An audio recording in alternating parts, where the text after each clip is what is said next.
Urban FM 104.5. Urban FM 104.5. Vous êtes sur les 104.5 Urban FM, la station urbaine, et vous écoutez le Da Fresh Morning. On a avec l'émotion, on parle de politique ce matin. Oui, on parle de politique. Bonjour Da Fresh, bonjour tout le monde, bonjour René Ruté. Bonjour Mosley. Oui, on parle de politique comme tu le disais si bien. Et ce matin, nous allons faire le tour de l'actualité qui a prévalu le week-end.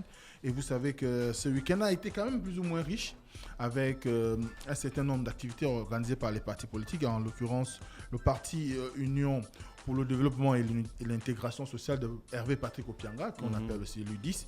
Cette formation a fait sa rentrée politique ce week-end et l'objectif pour eux était de pouvoir plus ou moins célébrer la reprise des activités, mais surtout pour son président de pouvoir se présenter en apôtre, sinon en ambassadeur de la paix et du dialogue. Vous savez qu'il y a quelques temps encore, il avait appelé à l'organisation d'un nouveau dialogue. Il a réitéré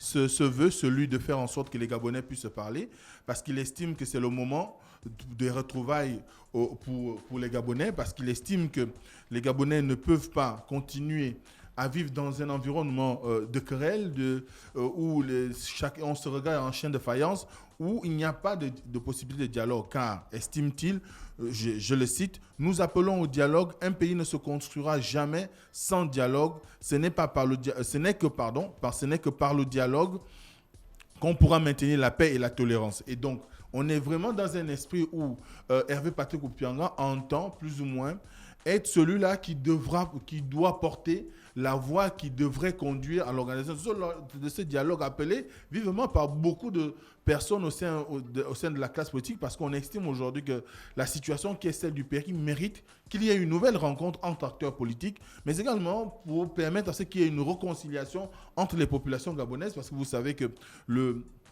l'élection présidentielle de 2007 a quand même laissé...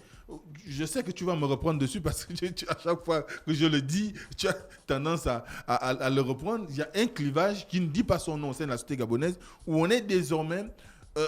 du moins, on est pris entre deux feux. Soit on est de la majorité ou on est de l'opposition. Il n'y a pas de milieu aujourd'hui. Il n'y a pas de, comme qui dirait, de centriste. Tout est polarisé, donc on doit être de la majorité ou de l'opposition. Or, il se trouve que ce clivage crée des tensions au sein de la société, et au regard aussi de l'environnement socio-économique, il est de nature aujourd'hui, du moins il est beaucoup plus acceptable aujourd'hui pour les acteurs politiques de faire place au dialogue, parce que ce n'est que par le dialogue qu'on peut arriver à planir un certain nombre de situations qui sont inhérentes à la vie en société, mais également qui permettraient à ce que notre pays puisse réellement trouver la voie du développement. Or, ce qu'on voit aujourd'hui n'est pas de nature à satisfaire, et surtout que parti de Hervé Patrick Opianga, c'est un parti de l'opposition ou de la majorité? Un parti de la majorité. D'accord. Un parti de la majorité, et c'est d'autant très bien parce que quand on voit comment à chaque fois que, par exemple, les opposants ont appelé à l'organisation d'un dialogue, on voit comment ils sont traités. Beaucoup se font, on dit souvent de certains qui veulent tourner kazakh, ou bien ils veulent aller à la soupe.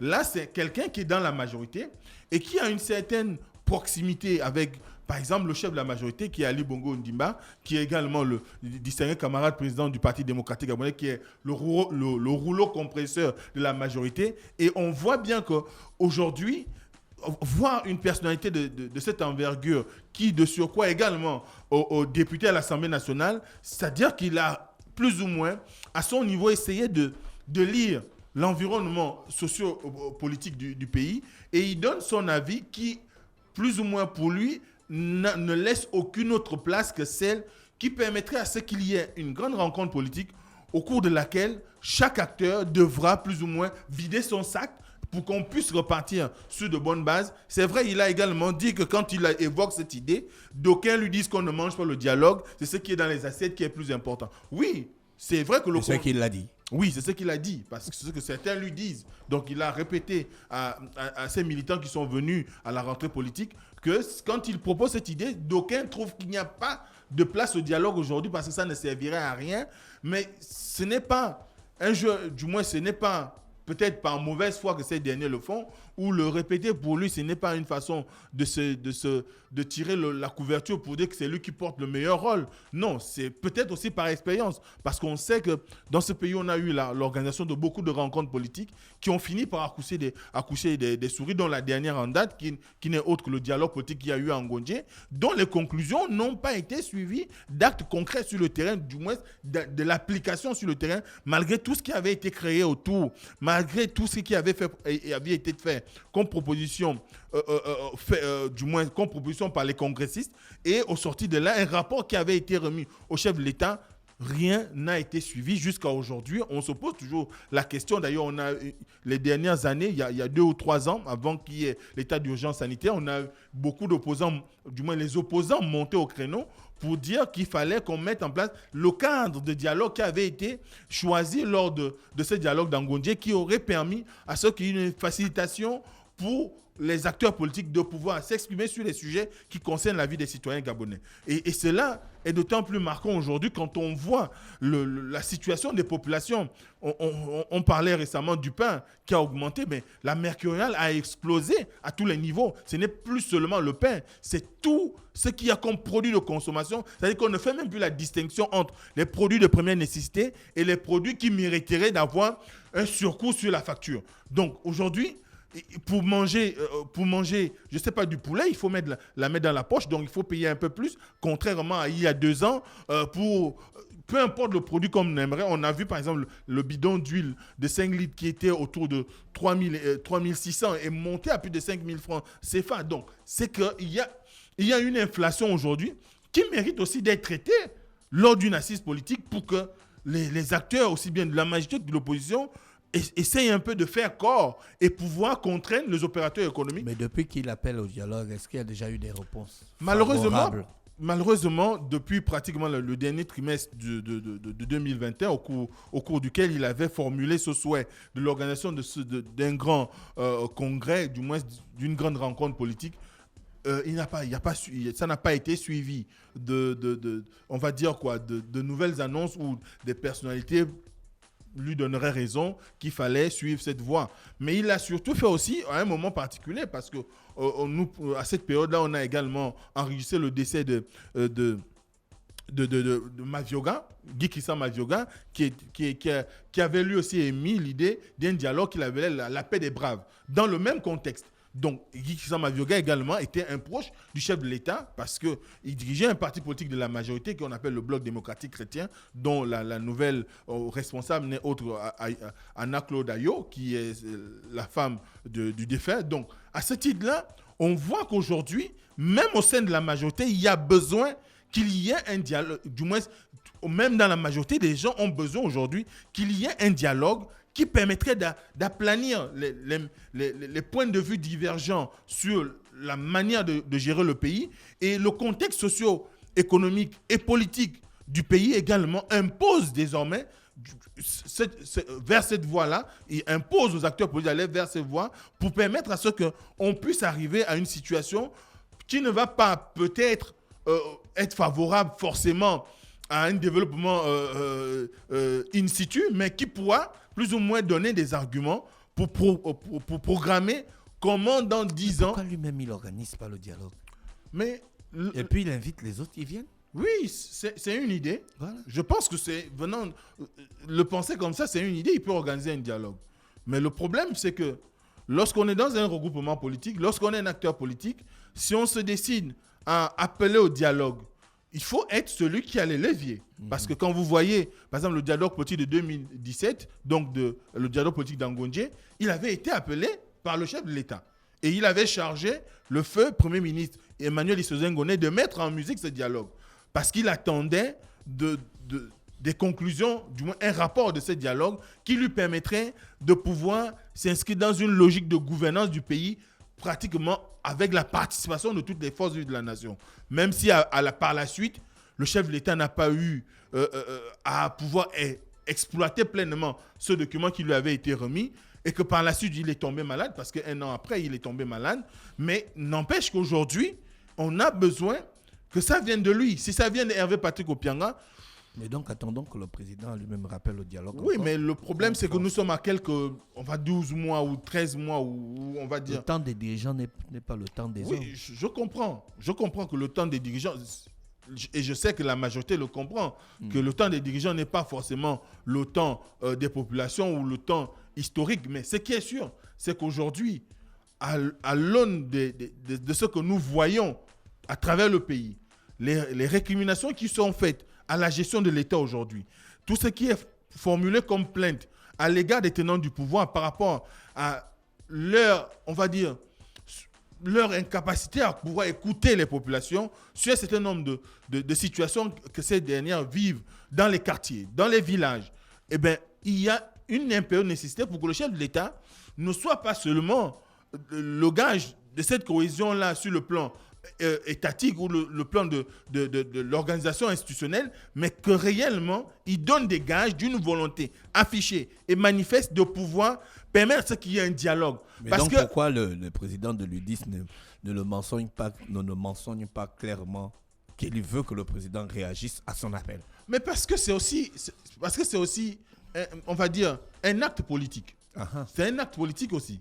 Parce que dans son entendement, dire directement que le chef de l'État doit appeler à un dialogue, ça ferait comme si peut-être qu'il serait envoyé en sourdine par ces derniers. Donc, il exploite les leviers qui sont les siens, le cadre de son parti, mais également son statut d'élu national. Donc, avec ce statut-là, il arrive, je crois, il exprime son souhait le plus profond. Maintenant, il faut que les acteurs politiques de tous bords arrivent à capter l'appel qu'il formule. Peut-être qu'ils ne trouvent pas les appels, les acteurs politiques de tous bords ne trouvent pas cet appel. Tu peux avoir raison, parce que quand on important. voit, et c'est là nous amène à la Et deuxième... peut-être si les gens pensent, les acteurs politiques pensent que c'est un dialogue de trop. Oui, c'est ce que j'ai dit tout à l'heure, que ça pourrait être cette idée-là. Et d'ailleurs, tu as pleinement raison, puisqu'on voit comment, on va dire, le numéro 2 en termes d'acteurs politiques au pays, Jean Ping a fait une sortie le samedi dernier. Dans cette sortie politique, lui également s'est exprimé. Comment? Il est numéro 2 comment? Ben, c'était le second à l'élection présidentielle. Ah d'accord, sur ce plan-là. Donc, jusque-là, il est considéré pour beaucoup, notamment dans sa coalition pour la Nouvelle République, la CNR, comme étant le président élu. Parce qu'il faut regarder les symboles qu'ils utilisent lorsque Jean Ping doit s'exprimer, président de la République, président élu, avec tout ce qu'il faut comme armoirie. Tu sais que le ministre de l'Intérieur a dit d'arrêter le folklore. Donc. Mais oui, le ministre de l'Intérieur a décidé. Maintenant, après... D'accord, donc il a dit quoi, Jean-Pierre? Maintenant, après, il faudrait que derrière ça suive peut-être de sanctions ou qu'il y ait un rappel à l'ordre pour certains. Mais ce que Jean Ping a dit, c'est qu'aujourd'hui, il faut qu'on déclare la vacance de pouvoir. La vacance du pouvoir. Il n'est pas allé de même ordre. Il a dit que le contexte actuel, lié à l'état de santé du président de la République, lié à tout ce qu'on voit autour du président de la République, lié à la façon dont le pays est géré aujourd'hui, eh ben, il n'y a pas d'autre issue. Il faudrait qu'on procède à la déclaration de la vacance du pouvoir. C'est ce que Jean Ping dit. C'est ce que Jean Ping il réclame même. Parce que ça va au-delà de ce qu'il exprime. Il le réclame. Et il continue à exprimer l'idée que c'est lui qui a gagné les élections. le victorieux de l'élection présidentielle de 2016. Et que pour une fois aujourd'hui, ça peut être une chanson, mais ça peut être lié au contexte politique du moment. Parce qu'il faut savoir quand même que c'est un environnement qu'il faut préserver. C'est vrai, moi, la réaction que tu as, je l'ai lu aussi sur, on va dire, chez un certain nombre d'acteurs de la société civile et même des acteurs politiques qui ont estimé que Jean Ping en fait peut-être un peu trop. Parce que quand on voit aujourd'hui, nous sommes à une année de la nouvelle élection présidentielle, continuer à ressasser cette idée d'avoir gagné les élections. 6 ans Sinon... après. Paul Mbabé le continuerait à tenir le même discours qu'en 93, j'ai gagné l'élection. Sinon, Pierre Mamboundou le ferait avec 2018 et 2005. Sinon, le regretté en mots de mémoire pourrait, avec ses héritiers, continuer à réclamer 2009. qu'ils ont gagné l'élection présidentielle de 2009. Mais qu'on sorte de cette situation émotionnelle qui voudrait que, à chaque fois qu'on a envie de prendre la parole en tant qu'acteur de l'opposition, ou sinon acteur majeur de l'opposition, qu'on mette toujours en avant l'idée qu'on a gagné l'élection en 2016. Or, le contexte, du moins la réalité des choses, ne dit pas cela. Donc, à ce moment-là, il faut quand même qu'on lui donne, le gars, du moins, qu'on laisse, on lui prête cette cohérence dans sa manière de se battre contre le régime actuel, qu'on lui accorde qu'il continue à manifester, du moins à s'exprimer sur le sujet, parce que ça y va aussi de sa crédibilité. Du jeu politique aussi. Voilà, du jeu politique et de sa crédibilité auprès de ceux qui le suivent. Et c'est tout à fait normal. Est-ce que cette sortie veut dire que le gars, il prépare une nouvelle attaque? Ça veut dire qu'il va se présenter? Est-ce qu'il va se présenter en 2023? Non, ce qu'il faut dire, c'est que la question de la vacance du pouvoir, vous savez qu'elle a annoncé pratiquement depuis 2 ans, sinon depuis un peu plus d'1 an, c'est avec beaucoup de tonus. Mais on attend voir, parce que certains ont même déjà commencé à esquisser l'idée. Il vous souviendra qu'il y a un regroupement de la société civile qui avait demandé l'expertise médicale d'Ali Bongo Ondimba. Le sujet est toujours pendant au tribunal. Donc, on attend que la justice rende son verdict pour pouvoir savoir s'il y aura la possibilité de faire un examen du profil sanitaire d'Ali Bongo Ondimba, sur l'état de santé du président de la République. Ce n'est pas la première au Gabon. Trump l'a eu aux États-Unis. Il y a beaucoup d'autres présidents qui vivent cela. Maintenant, après, il faut qu'on choisisse la procédure la plus indiquée pour pouvoir amener le chef d'État à faire cette expertise-là et que cette expertise soit rendue en toute transparence qui qualifierait ce dernier apte à pouvoir continuer à gouverner le pays parce que doté du moins doté de ces facultés intellectuelles qui, malgré le fait qu'on physiquement, quand on voit, on sent quand même qu'il y a eu il y a un certain handicap. Mais sur le plan mental, c'est ce qui est le plus important parce qu'il faut savoir qu'on ne peut pas être dirigé par un barge. Il faut qu'on soit dirigé par quelqu'un qui est en toute âme et conscience. Lorsqu'il prend des décisions pour l'avenir de la nation, on sache que ce sont des décisions mûries, réfléchies, qui sont plus ou moins pensées. Donc, il y a cette action-là qui est en justice. Maintenant, après, on verra ce qu'il en découlera. On a attribué un certain nombre de choses pendant tout ce processus depuis 2018 par rapport à la France qui aurait lâché la famille Bongo ou qui aurait lâché Ali Bongo et qui aimerait qu'il y ait une alternance au pouvoir. On va voir tout ça. Mais après, on voit aussi d'autres clichés sur le plan international. Ali Bongo qui a été reçu l'année dernière, si je ne me trompe pas, par Emmanuel Macron. On a vu les accolades chaleureuses qu'ils ont eu à faire au sommet UE-Afrique, donc UE-UA à Bruxelles dernièrement, donc la semaine dernière. Tout ça laisse quand même sous-entendre qu'il y a aujourd'hui matière pour les hommes politiques à mâcher parce qu'ils ont besoin de se nourrir, ils ont besoin aussi d'entretenir l'électorat parce que nous sommes à l'approche de la présidentielle. Donc ils font leur folklore? Non, ils ne sont pas forcément dans le folklore parce que parfois, on peut penser que c'est du folklore. Parfois, ils ont aussi des renseignements. Parce qu'il faut savoir que les services de renseignement n'informent pas que les tenants du pouvoir. Même les opposants ont leurs personnes qui sont dans le cœur du système et qui leur donnent un certain nombre d'informations. Maintenant, est-ce que Jean Ping est prêt à soutenir, par exemple, l'action de la société civile en allant demander l'expertise médicale d'Ali Bongo? On ne sait pas. Donc, parce que il ne suffit pas seulement de venir chanter, il faut déclarer la vacance du pouvoir. Déclarer la vacance du pouvoir sous-entend qu'on laisse la charge au Premier ministre et à Madame Rose Kisano Souka Raponda et à Madame le président de l'Assemblée, le président de la Cour constitutionnelle, Marie-Madeleine Borancho, la charge, elle, de prendre sur elle de pouvoir déclarer la vacance du pouvoir par rapport à la procédure indiquée par la Constitution. Sauf que ce sera difficile d'avoir cela. Donc il faut passer par l'expertise médicale et il faut que Jean Ping ait le courage, avec les siens, de s'adjoindre peut-être à la requête de la société civile et demander cette expertise-là. Après, on verra quelles seront les conclusions, si la justice leur donne gain de cause ou s'ils ont gain de cause. Il y a l'expertise médicale. Si l'expertise médicale dit qu'Ali Bongo n'est pas apte à pouvoir continuer à gouverner le pays, c'est une chose. Donc, on verra ce qui pourra sortir de là. Mais tant que... Tout le temps là, il était dans le silence. C'est maintenant là qu'il sort. Tant qu'on est dans le discours, c'est pourquoi beaucoup parlent d'émotion. Parce qu'on a l'impression que quand Ali Bongo fait des sorties, et va à l'étranger, c'est là où Jean Ping s'exprime. Malheureusement. Ou quand Ali Bongo s'exprime, c'est là où lui aussi, parallèlement, il s'exprime. Donc, on ne comprend pas. Il se met à un niveau qui, dans la réalité, ne lui correspond pas en réalité. Donc, il faudrait qu'on ait quelqu'un qui milite avec conviction pour cette histoire de vacance du pouvoir en allant chercher les leviers institutionnels qui permettent d'arriver à cette vacance du pouvoir et non faire simplement des discours assis au charbonnage ou devant sa piscine. Donc, c'est autant de choses qu'il faut faire aujourd'hui et c'est ce qui nous amène encore une fois à pouvoir dire qu'on a besoin aujourd'hui des acteurs politiques qui sont cohérents et qu'on sait qu'on est à l'approche de l'élection présidentielle, qu'on demande un dialogue, qu'on demande une vacance de pouvoir. Il faut qu'on se mette en avant pour pouvoir amener un grand nombre vers... Parce que c'est vrai, les Gabonais aujourd'hui ont soif d'alternance, les Gabonais ont soif de dialogue, les Gabonais ont soif de pouvoir bénéficier d'un encadrement, on va dire, juridictionnel qui leur permette d'évoluer convenablement dans leur pays. Et beaucoup se sentent exclus dans la gestion de l'État aujourd'hui. Et on a besoin qu'ils réintègrent la patrie et que cela ne passe que par un dialogue, une rencontre qui permettrait à ce que les acteurs politiques, aussi bien de la majorité que de l'opposition, mais également la société civile, discutent des points qui aujourd'hui font divergence et qui pourraient plus ou moins permettre à ce qu'au niveau social, au niveau politique, au niveau économique et dans tous les secteurs du pays, on puisse trouver une certaine respiration qui permettrait à chacun de trouver son épingle du jeu, de tirer son épingle du jeu. Même trouver. Ouais, tu trouves d'abord l'épingle, après tu la tires du jeu. De tirer son épingle du jeu.